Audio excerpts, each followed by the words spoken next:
Olá, meus irmãos, minhas irmãs, que a paz de nosso Senhor Jesus Cristo esteja com cada um de vocês. Hoje é dia 7 de setembro e nós comemoramos a independência do Brasil, os 200 anos de independência do Brasil. Queridos, nós estamos vivendo já a 23ª semana do tempo comum.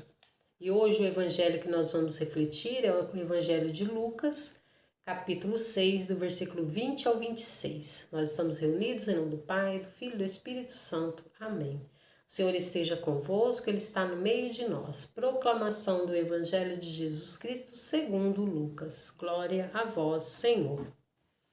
Naquele tempo, Jesus, levantando os olhos para seus discípulos, disse: Bem-aventurados vós, os pobres, porque vosso é o reino de Deus.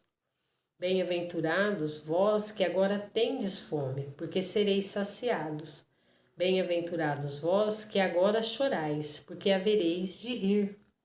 Bem-aventurados sereis quando os homens vos odiarem, vos expulsarem, vos insultarem e amaldiçoarem o vosso nome, por causa do Filho do Homem. Alegrai-vos nesse dia e exultai, pois será grande a vossa recompensa no céu. Porque era assim que os antepassados deles tratavam os profetas. Mas ai de vós, ricos, porque já tendes vossa consolação. Ai de vós, que agora tendes fartura, porque passareis fome. Ai de vós, que agora rides, porque tereis luto e lágrimas. Ai de vós, quando todos vos elogiam. Era assim que os antepassados deles tratavam os falsos profetas. Palavra da salvação. Glória a vós, Senhor.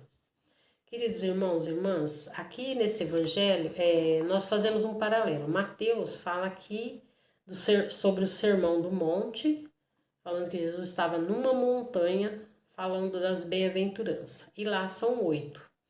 Aqui Lucas fala que Jesus estava numa planície. E aqui é 4 bem-aventuranças. O fato de estar numa planície dá-nos a entender que ele quer falar para nós que Deus é um Deus conosco. É um Deus porque está no baixo, na terra. Então é um Deus conosco, um Deus que participa da vida dos seus filhos. Porque Jesus desceu do alto, do céu, para habitar aqui na terra, viver conosco, para passar, ensinar a boa nova do reino de Deus. Queridos, as bem-aventuranças, ela vem nos mostrar que nós precisamos nos colocar nas mãos de Deus, confiar na sua providência, confiar que Ele provê as coisas na nossa vida. Que nós não precisamos nos desesperar.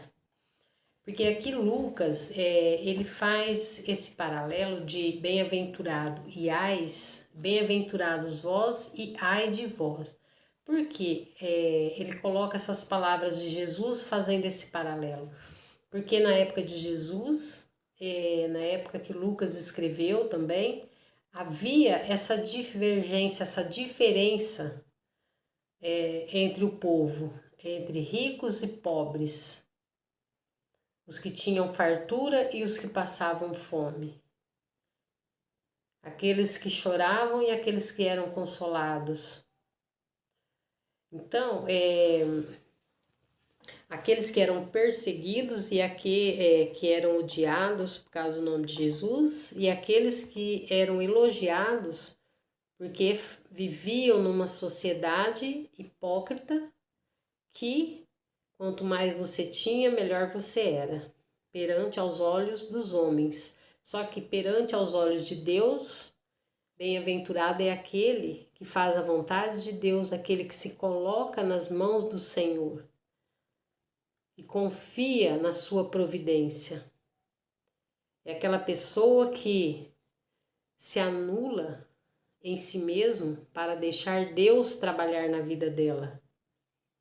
Enquanto que aqueles que confiam nas coisas do mundo, eles se sentem autossuficientes, confiam, a sua segurança está em si mesmo. Enquanto aqueles que seguem a Cristo, a sua confiança está em nosso Senhor Jesus Cristo, na sua boa nova do Evangelho, nos seus ensinamentos. Eles se alegram por isso. E queria dizer que diz duas coisas muito interessantes que nos faz pensar como cristãos. Quando somos batizados, nós somos sacerdotes, reis e profetas. Aqui diz que quando eles forem insultados, odiados, no caso perseguidos, expulsos, amaldiçoados por causa do nome, por causa do vosso nome, amaldiçoaram o vosso nome por causa do Filho do Homem. Alegrai-vos e exultai nesse dia, pois grande é a vossa recompensa no céu, porque era assim que os antepassados deles tratavam os vossos profetas. Aqui, queridos, quando fala os antepassados deles, aqui está querendo dizer do Antigo Testamento, a forma de como eles tratavam os verdadeiros profetas, eram aqueles que eram perseguidos, que eram odiados, porque falavam em nome de Deus. E depois, no ai de vós, quando ele diz, ai de vós quando todos vos elogiam, porque também aí diz a mesma coisa. Era assim que os antepassados deles tratavam os falsos profetas. Porque os falsos profetas não falam em nome de Deus, mas eles falam aquilo que o povo queria ouvir, aquilo que agradava os ouvidos das pessoas, ou seja, não exigia mudança de vida. Enquanto que a boa nova de Jesus, a boa nova dos antigos profetas do Antigo Testamento, exigia uma mudança de vida. E Jesus vem nos exortar sobre isso. Então Jesus aqui ele faz exortação e consolação. Então eu e você precisamos olhar para nós, para a nossa vida e vermos como estamos, que tipo de pessoas estamos sendo. Aquelas que seguem os ensinamentos de Jesus, que vive o seu evangelho, anuncia a boa nova do reino, ou estamos sendo aqueles que queremos ser tratados, exaltados, elogiados diante das pessoas. Quem eu tenho sido? Uma verdadeira profeta ou uma falsa profeta? E você tem sido verdadeiro profeta de Deus ou um falso profeta de Deus? Que você possa refletir sobre essa palavra de Deus hoje. Ela é uma palavra de exortação para nós, que nos leva a refletir a nossa vida, as nossas atitudes e nossos comportamentos. Louvado seja nosso Senhor Jesus Cristo, para sempre seja louvado. Queridos, que vocês tenham uma abençoada semana e que Deus abençoe a cada um de vocês. Nós estamos reunidos em nome do Pai, do Filho e do Espírito Santo. Amém.